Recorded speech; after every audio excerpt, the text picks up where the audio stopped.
আল্লাহ তুমি আমার গুনাহগার। এই দুনিয়ার বুকে রব্বুল আলামিন সব নবীকে একটা করে দাওয়া মুস্তাজাবা দিয়েছেন, মানে যে দোয়া করলে কবুল হয়ে যায় সাথে সাথে। দুনিয়ার সব নবীরা ওই দোয়াটা দুনিয়ায় করে। বিষ্ণু বলবেন আল্লাহ স্পেশাল দোয়াটা দুনিয়াতে করিও না।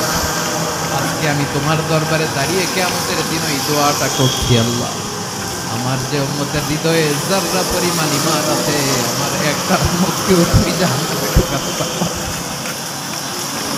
বিশ্বনবী পাগলের মতো একবার হাউজে কাউসারে যাবেন, একবার সিরাতে যাবেন, একবার ফুলসিরাতের দিকে, একবার হাউজে কাউসারের দিকে পাগলের মতো দৌড়াতে থাকবেন। তার কোনো গুনাহগার উম্মত জাহান্নামে ঢুকে না যায়। বিশ্বনবী আমার জন্য আপনার জন্য কাঁদবেন, আমাদের জন্য কেঁদে কেঁদে জাহান্নামের দরজায় দাঁড়িয়ে আমাদেরকে জান্নাত